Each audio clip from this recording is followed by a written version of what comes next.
प्रिय विद्यार्थियों, मैं Soumya madam Christ Church Convent School Garhwara digital class में आपका स्वागत है। प्रिय विद्यार्थियों, मैं हिंदी टीचर कक्षा 6वीं विषय हिंदी। आज मैं आपको पाठ 23 इतने ऊपर उठो इस कविता का अभ्यास समझाने जा रही हूँ। सबसे पहले मैं आपको प्रश्नों के उत्तर फिर भाषा अनुशीलन समझाऊंगी, तो निकाल लीजिए। अनुभव विस्तार, इसका प्रश्न पहला है वस्तुनिष्ठ। प्रश्न पहले का नंबर देखिए, सही जोड़े। अब इसमें रहा है नम्र बनो, तो हमें नम्र किसके समान बनना है? धरती की माटी। अपन को धरती की माटी के समान नम्र बनना है।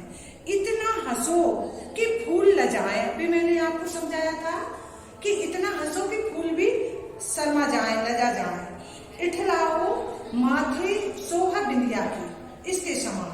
और मस्त रहो बादल कजराला, काले काले बादलों के समान मस्त रहना है।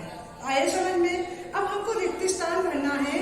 ऐसे बढ़ो जैसे खाली स्थान बढ़ चलता है। तो कौन बढ़ता चलता है? झरना। तो इसमें निर्झर आएगा।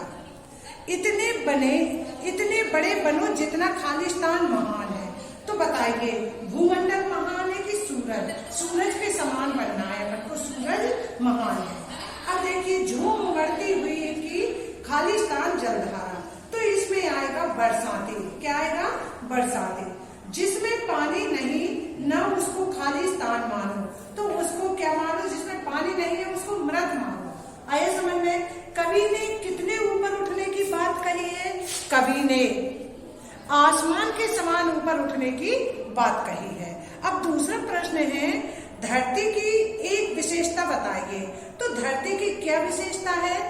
नम्र बनना। देखिए धरती पर अच्छे बुरे सभी लोग रहते हैं, लेकिन धरती किसी को ये नहीं कहती कि मैं बुरे लोगों को नहीं रखूंगी और अच्छे को ही। तो ये हमें धरती के समान नम्र बनना है। वह विनीत भाव है, उसमें नम्रता का भाव है। अब देखिए सूरज जितना बड़े बनने की बात क्यों कही गई है? अब ये हमें प्रश्न बताना है कि हमें सूरज के समान बड़े बनने की बात क्यों कही गई है। सूरज पूरी धरती को अपने प्रकाश से प्रकाशित करता है और जीवन देता है, इसलिए हमें सूरज के समान बड़े बनने की बात कही गई है। मुँह की खाए का क्या अर्थ है? मुँह की खाए का अर्थ होता है हार जाए। नदी की लहरें कैसे दिखाई देती हैं? नदी की लहरें नाचती हुई दिखाई देती हैं। आगे का प्रश्न लघुत्तरी प्रश्न देखिए। निम्नलिखित प्रश्नों के उत्तर। निर्झर जैसे आगे बढ़ने की बात कवि ने क्यों कही है? जिस तरह झरना जिस स्थान से निकलता है उस स्थान पर वापस नहीं जाता, वह हमेशा आगे बढ़ता रहता है। वह बड़ी बड़ी चट्टानों के ऊपर से और बाग बगीचों बड़े बड़े जंगलों को पार करता हुआ आगे बढ़ता रहता है, उसकी रुकावटों को वो नहीं देखता। इसी तरह जीवन में हमें झरने के समान यानी निर्झर के समान आगे बढ़ना है। तो इसलिए निर्झर के समान बढ़ने की बात कही है, जिससे हम अपनी मंजिल को पा सके। अब दूसरा देखिए, नम्रता और गंभीरता जैसी विशेषताएं से युक्त कौन है? प्रत्येक के बारे में दो बार। धरती नम्र है, यह सदैव कुछ ना कुछ देती ही है, परंतु अपने लिए कुछ नहीं मांगती। सही है ना? पृथ्वी पर हम जीवन जी रहे हैं, हर आवश्यकताओं की पूर्ति होती है, लेकिन पृथ्वी को हम क्या दे रहे हैं? कुछ नहीं दे रहे। सागर गंभीर है, गंभीरता उसकी विरासत है। वह नदियों की तरह चंचल नहीं होता, अपने स्थान पर गंभीरता पूरा खड़ा रहता है।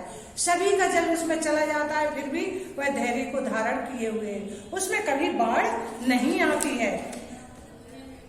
आगे का देखिए, हंसने से उपवन के फूल लजाते हैं। इस पंक्ति का भावार्थ समझाइए। हंसता हुआ चेहरा फूल जैसा लगता है। कवि का कहना है जैसे मनुष्य को इतना हंसना चाहिए कि फूल भी उसे देखकर लजा जाए और प्रातःकाल उसके लिए स्वागत के लिए अपने हाथों को यानी करों को फैलाते रहे। तो हमें फूलों के समान हमेशा हंसते रहना चाहिए। स्वाभिमान व्यक्ति को जीने का अधिकार नहीं है। स्वाभिमान रहित व्यक्ति को जीने का अधिकार नहीं है। कवि के इस कथन का क्या अर्थ है? स्वाभिमान ही मनुष्य को मनुष्य बनाता है। बिना स्वाभिमान के मनुष्य ठोकरे खाता रहता है, उसे जीने का कोई अधिकार नहीं होता। स्वाभिमान रहित मनुष्य पशु के समान है। ऐसे व्यक्ति का जीवन में कोई अर्थ नहीं है और वह जीवित रहते हुए भी मरे के समान है। कवि ने हमारे विकास में प्रकृति के किन किन उपादानों की प्रेरणा प्राप्त की है? व्यक्ति को आसमान की तरह ऊपर उठना चाहिए, सूर्य के समान महान बनना चाहिए, धरती के समान धैर्य धारण या नम्र बनना चाहिए, निर्धर के समान हमें आगे बढ़ते रहना चाहिए और समुद्र के समान स्थिर रहना चाहिए। अब देखिए भाषा की बात शुद्ध वर्तनी। अब इसमें 3 शब्द दिए हैं। नम्र, तो नम्र पहले नंबर का सही है। मृत, मसत। अब देखिए तो इसमें मस्त है, तो मस्त कौन से दूसरे नंबर का सही है? सम्मुख, सम्मुख पहले नंबर का सही है। नदियां, नदियां भी पहले नंबर की नदियां सही है। अब देखिए वाक्यों में प्रयोग करना है सूरज। सूरज से हमें प्रकाश मिलता है।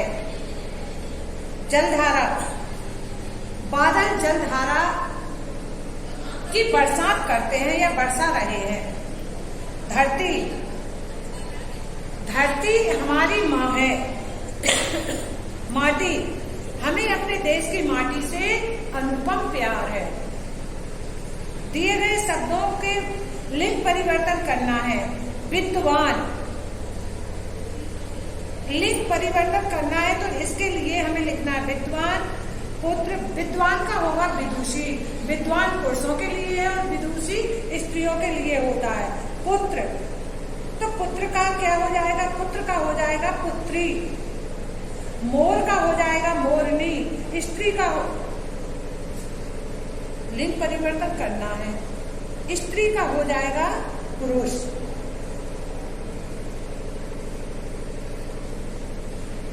अब देखिए पर्यायवाची शब्द लिखना है। आसमान, आसमान का हम आकाश लिख सकते हैं, आसमान लिख सकते हैं, नभ लिख सकते हैं। सूरज का सूर्य, दिवाकर, भास्कर।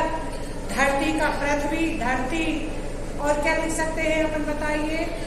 वसुंधरा, वसुधा। और सागर का रत्नाकर, सागर, समुद्र, ये लिख सकते हैं। पानी का लिख सकते हैं जल, नीर, वारी, ये लिख सकते हैं। अब उदाहरण के अनुसार निम्नलिखित शब्द के बहुवचन बताना है। तो देखिए हिंदी में वचन 2 होते हैं। एक होता है एक वचन और दूसरा बहुवचन। तो हमें एक वचन से बहुवचन को बताना है। चट्टान, तो इसका हो जाएगा चट्टानों।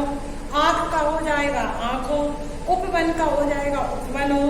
स्वर का हो जाएगा स्वरों और लहर का लहरों। फूल का हो जाएगा फूल। अब आखिरी प्रश्न, लिखित शब्दों के तत्सम रूप लिखना है।